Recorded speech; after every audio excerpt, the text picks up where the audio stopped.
In the United Kingdom, it's a critical week for Prime Minister Boris Johnson as he awaits the release of a report on lockdown-breaching parties at number 10, which could increase demands for him to resign or be ousted by his own party. Johnson, who in 2019 won the biggest Conservative majority in more than 30 years, is now assailed by scandal, facing claims that he and his staff partied during the worst pandemic for a century and a new accusation of racist discrimination in his party. The result of an official investigation by Cabinet Office officials Sue Gray into the lockdown parties is due to be published later this week. Ms. Cummins is due to hear evidence today from Johnson's former aide Dominic Cummins. Meanwhile, the Prime Minister has ordered a Cabinet Office inquiry into claims made by a Muslim MP who says her faith was given as a reason for her sacking as a minister in 2020. And we can cross now to Arise correspondent Laila Johnson-Salami, who is at Downing Street. Laila, thanks for joining us on Newsday. Now, this is a crunch week for Boris Johnson. What's the latest?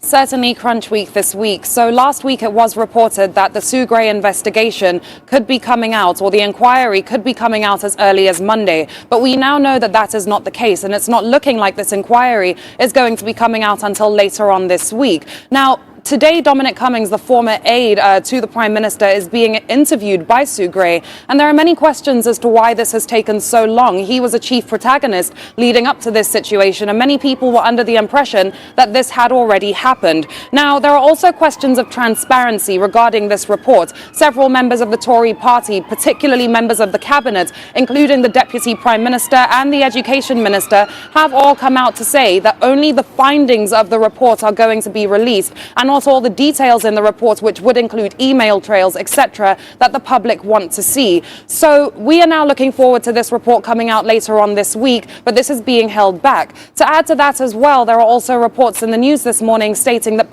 Met Police here at number 10 had also given their evidence to this investigation, and it was stated that the officers are reported to have given very damning evidence against the Prime Minister and against everything that was going on right here in number 10 during the partygate scandal. Apparently, the police are very unhappy with number 10 activities, but then again, there are questions around this as to why then they didn't act on what they were unhappy about at the time. All right, Laila, let's talk about the blackmail row, about the Conservative members of Parliament, the ones that are opposing Mr. Johnson. Well, it seems like that hasn't gone away either. Can you tell us what's happening there?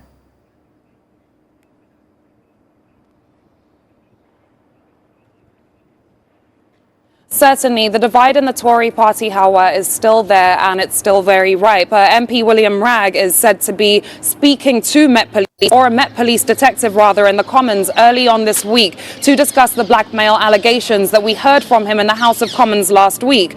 Now, apparently the MP has said that he wants to leave the probe to experts rather than people here at number 10. If you recall, last week, number 10 had come out to say that there was no evidence to support the allegations of blackmail, and therefore they weren't going to investigate. Well, we now know that this is going to be looked into by the Met Police and a particular detective at the House of Commons. So again, it's not good news for the party, and it's showing the divide that exists in the party. I'm not sure if you can hear as I'm speaking, but there's a speaker blasting right outside of the gates of Downing Street with a song going on saying, "Bye bye Boris, Boris goodbye."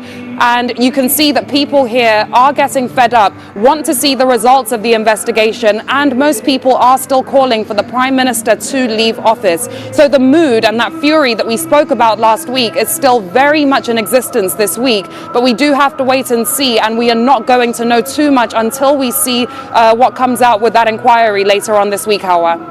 And on top of all of this, Laila, a racism row is looming over his party. Mr. Johnson has ordered an inquiry into claims made by a Muslim MP who says her faith was given as a reason for her sacking as a minister in 2020. What more can you tell us?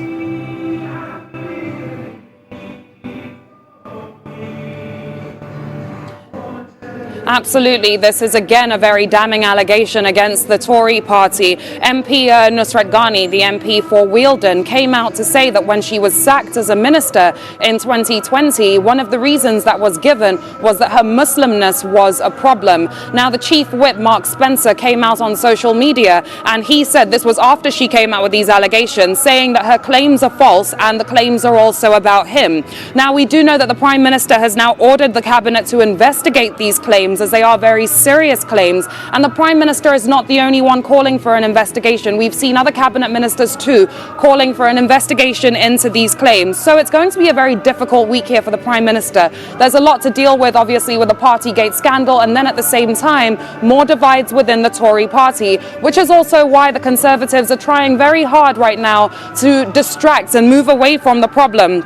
And I'd like to give you some updates on that too, because we know that it's expected to be announced today, new funding for schools to help deal with COVID. The government is expecting to announce that schools are going to get £8 million to support the vaccination drive for 12 to 15-year-olds, and also to provide air cleaning units to boost ventilation in schools around the country. And that's according to an emailed statement from the Department for Education. So you can see that the government is trying to move away from the partygate scandal, move away from the difficulties and the divide in the Tory party right now, and focus more on the politics. But the shadow still looms and cannot be taken away, and most people are looking forward to seeing what the investigation comes out with later on this week.